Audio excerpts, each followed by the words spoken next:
but we're not going to continue with this endeavor for weeks and months on end. So we need to determine very quickly now, and I'm talking about a matter of days, whether or not this is doable over the next few weeks. If it is, we're in. If it's not, then we have other priorities to focus on as well. US Secretary of State Marco Rubio has issued a stark ultimatum. The United States may walk away from its Ukraine peace efforts in a matter of days if there's no sign that ending the war is even possible. Speaking to reporters before leaving Paris, where he had held crucial talks with European and Ukrainian officials, Rubio said, and I quote, "We need to determine very quickly now, and I'm talking about a matter of days, whether or not this is doable." End quote.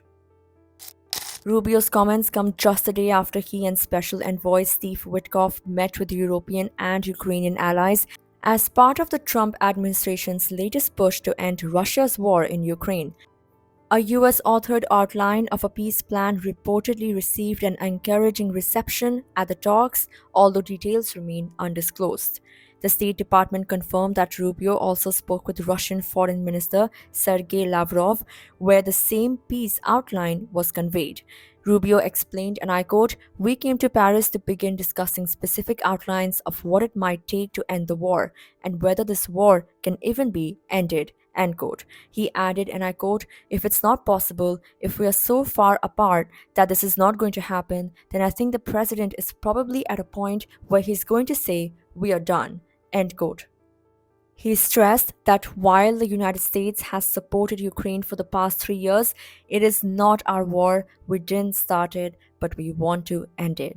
End quote. Rubio emphasized that President Trump has spent 87 days at the highest levels of government trying to broker an end to the war. Now, he said, the US is reaching a decision point.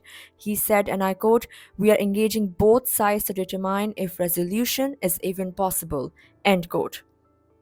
Meanwhile, on the ground in Ukraine, the war rages on. Russia launched a missile attack overnight on the northeastern city of Kharkiv, hitting a residential neighborhood. The strike killed one person and wounded at least 67 others, according to reports. Ukrainian authorities fear more victims could be trapped beneath the rubble of a damaged apartment block. Despite the grim developments, there was a notable diplomatic step forward on Thursday night. The United States and Ukraine moved closer to clinching a key minerals agreement. Ukrainian Economy Minister Yulia Sviridenko announced the signing of a memorandum of intent with the US, a step toward an economic partnership agreement and the creation of an investment fund for the reconstruction of Ukraine. In a post on X, she called the memorandum the result of professional work by negotiating teams and noted that the final agreement is still being drafted with the ratification by parliaments to follow. She added, and I quote, "There's a lot to do, but the current pace and significant progress give reason to expect that the document will be very beneficial for both countries." End quote. This push comes after an earlier version of the minerals deal went unsigned in February following a public spat between President Trump and Ukrainian President Zelensky. Since then, both sides have resumed negotiations with Ukrainian and US Treasury officials meeting in Washington this week to hammer out the details. Stay tuned for more updates.